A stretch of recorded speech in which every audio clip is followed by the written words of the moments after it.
Hi, Bartek Urban. Welcome to my test of the Porsche Panamera. This is the latest, third incarnation and third generation of the Panamera, codenamed 972. The predecessor was the 971, and the first was the 970. What's more, the Panamera I'm testing has the base engine plus all-wheel drive. I invite you to my test. Visually, the Panamera has improved in my opinion. That is, there's a trend here where it's looked increasingly sleeker and, in my opinion, prettier with each generation. The first generation, especially from the rear, wasn't to my liking at all. It was simply ugly. The second generation was much sleeker from the rear. The same with the third. Actually, from the outside, if someone had told me that this car I was testing, this third generation, was a refreshed second generation, I would have believed it. Now you see two generations on the screen, and the differences are really just details. But anyway, I like the look of the new Panamera, although not in every configuration. For example, the car we tested had ugly rims with what looked like aero caps, except they're not plastic. The entire rim is enclosed. In my opinion, it looks bad and doesn't suit the Panamera. And those are the optional 20-inch rims, because the base is 19 inches, and as you can see, you can choose much nicer designs. And the car also has decent rear rollers, as the tires are a whopping 315.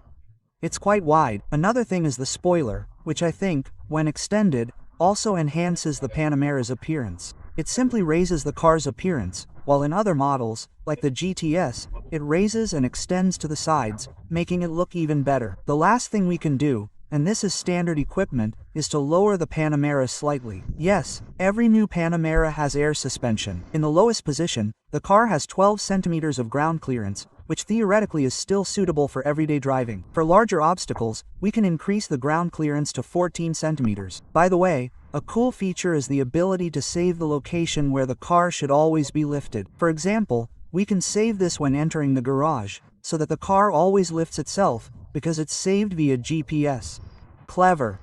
What I also like about the Panamera are the light patterns, both front and rear. At the rear, there's a light strip, an LED strip running the entire width. I know opinions on this lighting vary, but in my opinion, it suits the Panamera. Another nice feature is the attractive exhaust with 4 tips and real air vents on the sides. And getting back to the exhaust, as you can see, it's fully enclosed and has flaps. There's also a sports exhaust, and that's an option, but those are just the sports tips. If anyone wants, there's also a full sports exhaust option, the basic exhaust. It doesn't have 4 pipes, but we have these large pipes on the side. 4 pipes look better in my opinion, but we'll hear how they sound later. Now it's time for the rest of the dimensions. The Panamera is a whopping 5.5 meters long. It's 1.94 meters wide, and its height ranges from 1.40 to 1.42 meters, depending on the suspension setup. The wheelbase is 2.95 meters, meaning the car is truly spacious, well over 5 meters. So it's time for the trunk, which is quite practical, as the Panamera is a liftback, meaning the tailgate and window lift up together. The trunk holds 494 liters, and as you can see, it has a fairly high loading sill, but there's also a high, or rather deep, hole under the floor where you can stow items. There are also side compartments, tie-down nets, strap hooks, a cigarette lighter socket, and unfortunately, no hooks for shopping. The trunk can be expanded. This is done from the cabin, and it's not so obvious, as the car is a 4-seater, but the rear seats fold down anyway. And what's more, they lie almost perfectly flat. Nice. Nice. It's in the back, where it's time to sit. And as I said, the base Panamera is a 4-seater. Actually, as the name suggests, it's the Panamera 4, but as an option, the car can be made a 5-seater. It also has these adjustable cushions, which go hand in hand with the Porsche crests on the headrests. Both the crests and the cushion cost an extra 3,581 zloty. As you can see, there's plenty of space. I'm 186 centimeters tall, and there's some headroom and a bit more legroom. There would be more headroom if it weren't for the glass roof. The base doesn't have 4-zone climate control either, meaning there's no rear panel. Interestingly, the base has standard rear air vents, which are normally controlled from the rear air vents, because the Panamera has electrically controlled ones, meaning the screen shows where the air should be blowing, which, in my opinion, is a triumph of style over substance. Besides that, in the back, as you can see, there's an armrest, additional storage, ports, and you can control the car's functions from the climate control screen. I couldn't find this option in the configurator, and I'm not sure if it's always included with the air conditioning package, or if you choose the passenger screen package. But as you can see, the rear screen works quite slowly. The rear seats also have decent materials, except for the door handles, which are plastic, which, in my opinion, isn't appropriate in a car of this size. We hop in the front, and as always in the Panamera, I like the way the doors operate. They stop where we stop the car, meaning they don't move abruptly, but rather smoothly.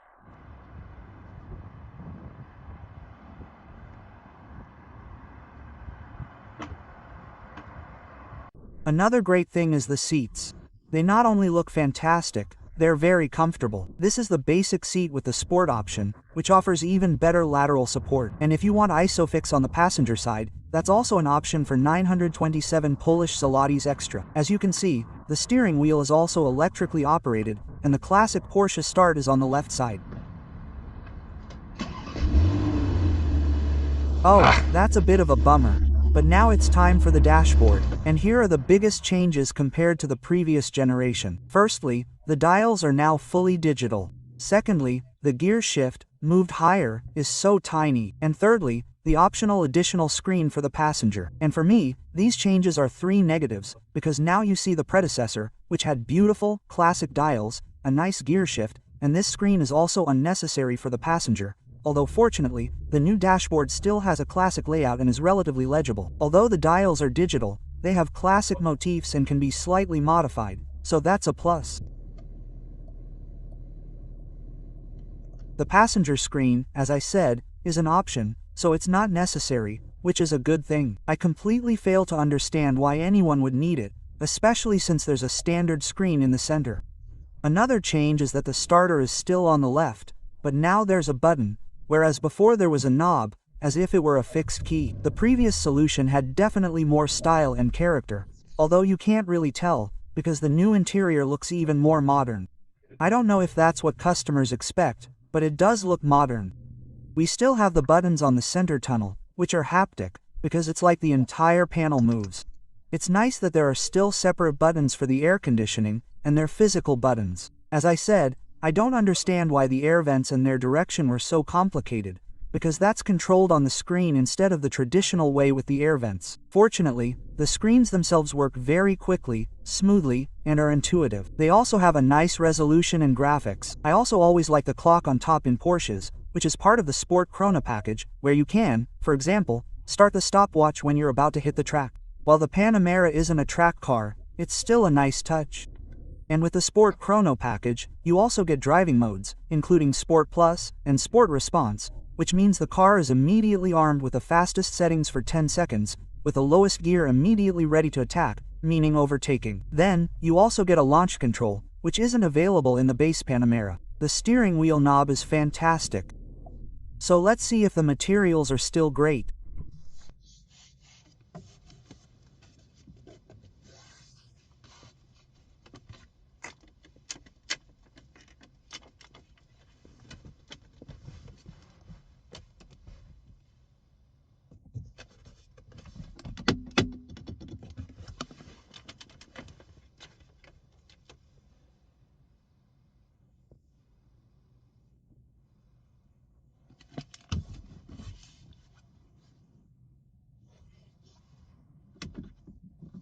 Well, there's the piano black finish on the center console, which is already heavily scratched, chipped, and dusty, and unfortunately, the bezel creaks at the top. Of course, it's perfectly quiet while driving, and those plastic door handles up front too, well, that's weak. And that scratch on the leather at the top left looks like someone snagged it. Okay, now for the storage compartments, and then we'll take a look under the hood.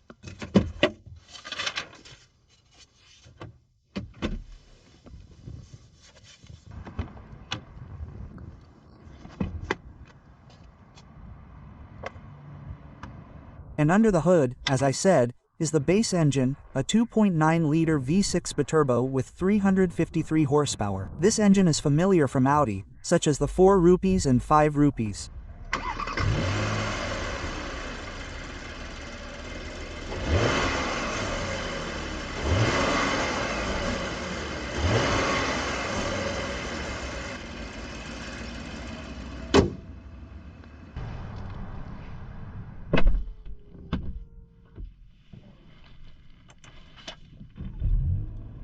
What's more, the Panamera we tested is the 4 model, meaning the base engine with all-wheel drive. The base model has rear-wheel drive only, and the Panamera 4 reaches 100 km per hour in 5 seconds without the Sport Chrono package and 4.8 seconds with it. And this faster time is solely due to the launch control, as the car then launches from a whopping 5,000 revolutions per minute. Time to measure.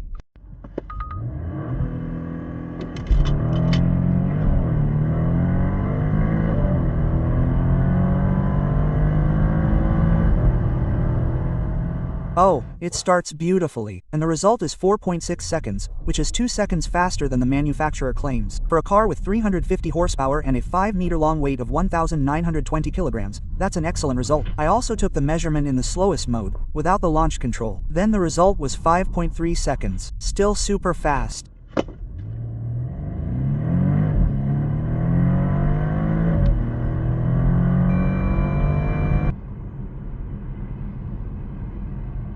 The throttle response is also very quick. See for yourself.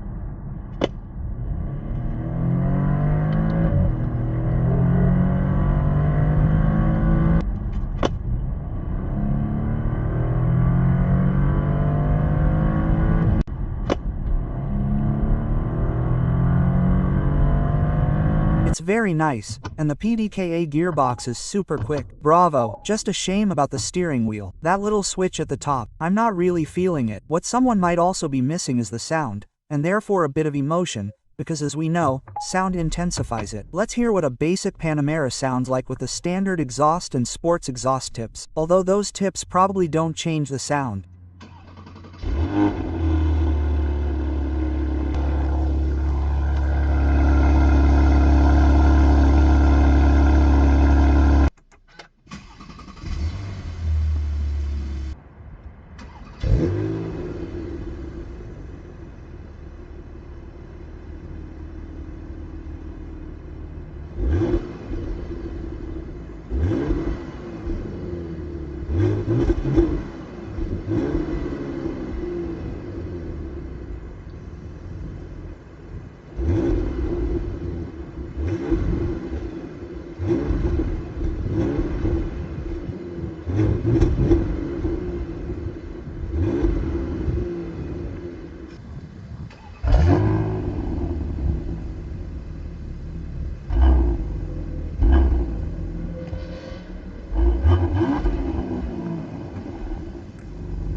You can hear something there. It's quiet, and it's the same in the cabin, and I respect that, because it's a limousine, and if you want more sound, you have to spend 16,000 Polish zlotys on the full, optional sports exhaust, and then the car sounds much more menacing and better. By the way, I also had the option in the cabin, which is thermally insulated and soundproof glass, which makes the car incredibly quiet. Seriously, at 120 kilometers per hour, it's as quiet as some cars at 80 or 90. You could almost whisper, right? But to make it clear that it's not just sweetening things up, this engine has a strange problem, which I mentioned in another test. At idle, the revs fluctuate slightly. It's minimal, but you can feel it in the cabin, and it shouldn't happen. The second sad thing is the errors.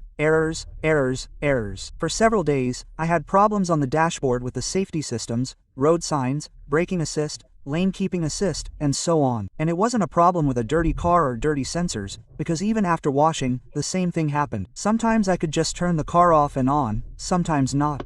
Plus, my right-hand mirror would occasionally move and I had to readjust it. Oh, it looks like Volkswagen's evil spirits. It's weak, because the car still handles fantastically. The feel is fantastic, and the drivetrain is super efficient. I also had the optional rear axle steering, which not only made it very agile for a 5-seater sedan, but also cornered like a charm, pushing the rear end even harder. It's the best handling sedan in the world, and the pneumatic system makes it very comfortable and surprisingly fuel efficient. At 120 km per hour, I got 7.5 L 100 km, and at 140 km per hour, 8.5 L 100 km, with 4 people on board. In the city, it's obviously worse, with a minimum of 12 liters, and in traffic jams, 14, 16, and more. It's nice that you can have the fuel tank enlarged from 80 to 90 liters. And before we get to the price list, I'd like to praise the lights, as they were the optional matrix LEDs, which are in a class of their own. They're truly brilliant. And if you'd like, the Panamera can be fitted with a tow bar and can tow a trailer weighing up to 2,200 kilograms with a 100 kilogram ball bearing, so you can easily transport 4 bikes, as long as they're not electric. Okay, time for the price list. The base Panamera costs 552,000 Polish zlotys and has the exact same engine as this one.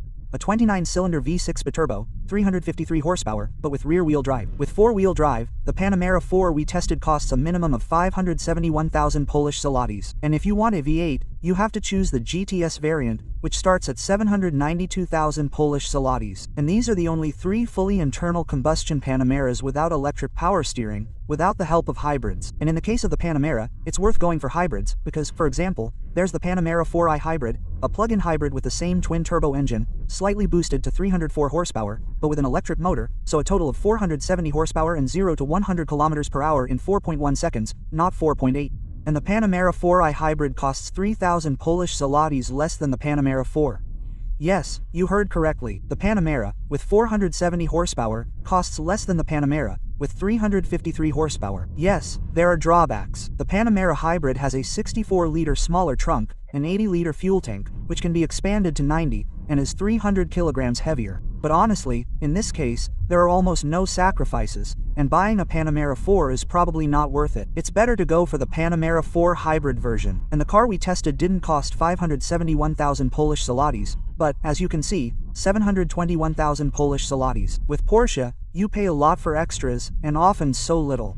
And to answer the question in the title, is it worth buying a basic Panamera? No, it's not. It's not worth it, because the more powerful version and the hybrid are cheaper. Cheaper and faster. It has more horsepower, uses less fuel, and its drawbacks include a slightly smaller trunk, 64 liters. It can't have a 90-liter fuel tank. It has 10 liters less and weighs 300 kilograms more. But remember, it's cheaper, more powerful, and faster. So in my opinion, it's better to buy a plug-in hybrid. And I know I almost always think, hey, is a pointless solution. But in this case, it works, especially since every Panamera owner probably has their own garage, so charging the battery overnight won't be a problem. As for the Panamera itself, it's still a great car, but unfortunately, the savings are already noticeable. Plastic door handles, scratchy and creaky piano black paint, the starter button, only digital clocks, and system errors are things that weren't available in Porsches a few years ago, but unfortunately are now.